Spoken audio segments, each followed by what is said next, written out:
Hey guys, Noah back with Team Noah, and today I'll be showing you guys my Richmond YCS deck profile. Ended up going X3, so, not too great, but for this event I played Swordsoul. Most of you probably know how the deck works already. It's a pretty old deck at this point, but go over my deck, some of the ratios, and some of my thoughts on how it played at the event. Alright, so let's get into the profile. Right, first of all, we got 3 Ecclesia.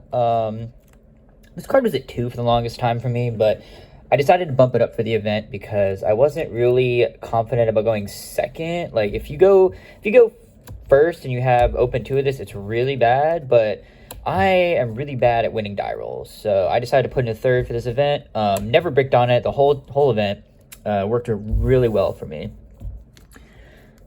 Next we got the other main Sword Souls. We got 3 Moyi, 3 Long Yuan, 2 Taya.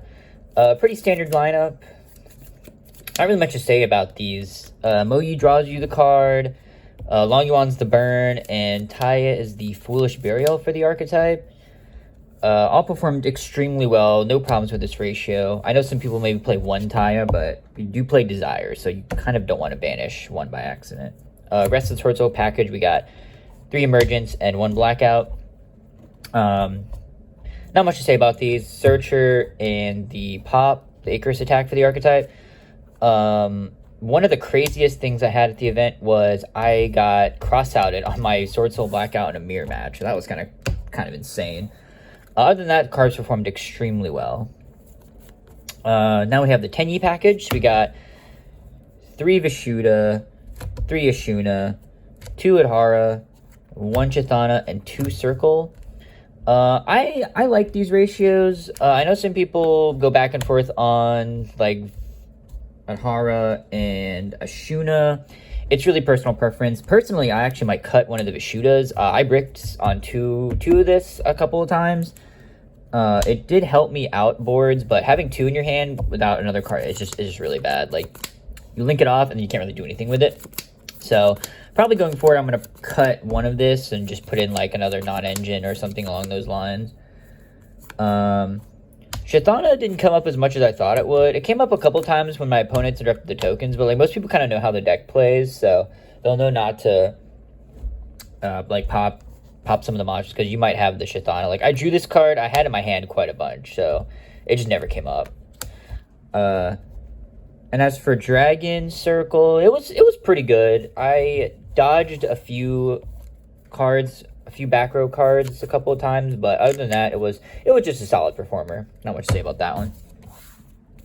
All right, going for our non-engine, we play 3 Ash, 2 Droll, 2 Veiler for the hand traps. Not much to really say about these. Veiler is good in this deck because you can like normal it and make the level 7 synchro that pops. Other than that, not much to say.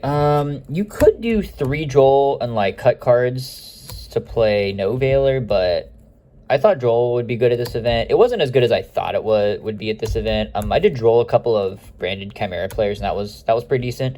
But other than that, not too bad. All these cards performed very well. Right, for the non-engine, we have 2 Pot and 2 Talent. Talents was a weird choice for this event. I know a lot of people don't play Talents, but I decided that like my going second luck was pretty bad, so I might as well just play that. It actually came up quite a few times. I Talent stole multiple cards. I drew 2 like it was nobody's business all freaking day, so I'm pretty happy with how that card turned out. Desires, I only really banished what I wanted once, I believe, with Desires. I think it was Adhara. Yeah, it was Adhara.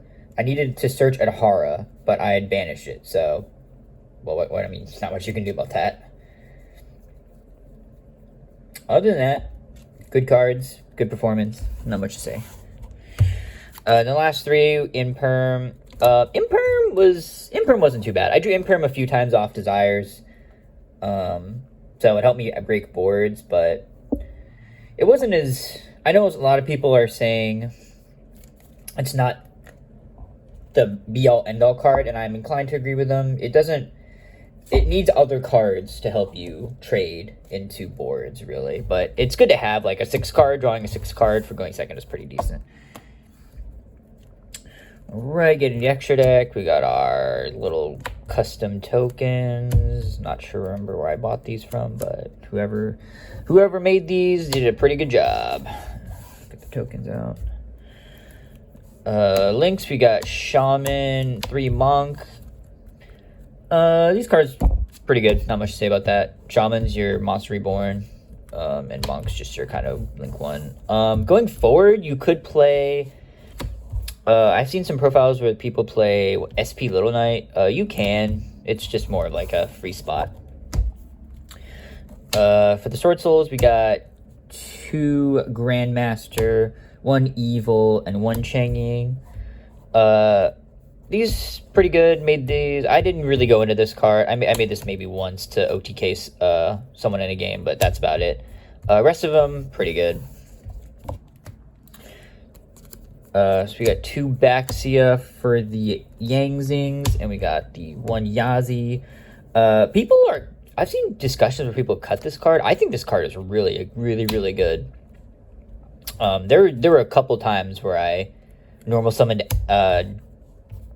Veiler and went to this card just to outboards. This card is really good, and you can summon any worm. Doesn't have a restriction. You can summon any worm from the deck after it pops itself, which basically searches your missing piece. Next we got 1 Draco Berserker. I made this a few times. It's pretty good. Not too much to say about that card. This is like the best card to make when you're locked into worms from the 10 Ys, obviously. Then for last slots, we got Baron, we got Dragite, and we got the Psychic End Punisher. Baron is kind of necessary, so I don't think it's cuttable. Dragite and End Punisher are your free slots, so whatever the meta is, you can play any leveled synchros. During Castrator format, I played Crimson Blader. Because you could negate, you couldn't let them summon anything next turn. But I replaced it with like End Punisher.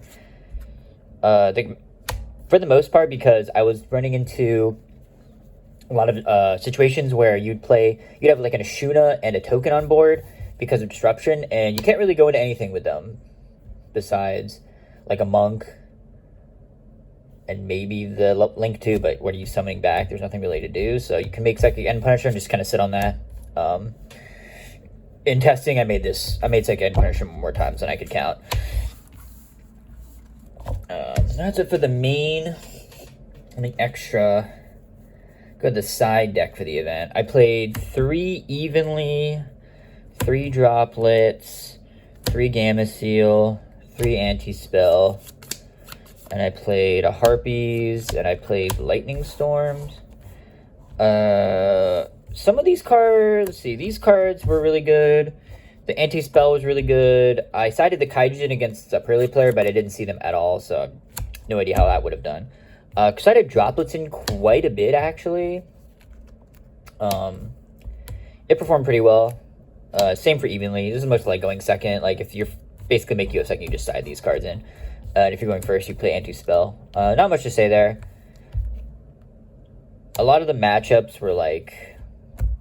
I honestly didn't even see, like, I sided every match, obviously, but I didn't see sides until, like, gosh, like, match 3. I didn't see a single side card until then, so, like, you know, side deck sometimes doesn't perform, but that's okay. You know, take what we can get. Anyway, that was my deck profile. Let me know what you guys think. Any changes you would make. So yeah, you guys have a good one.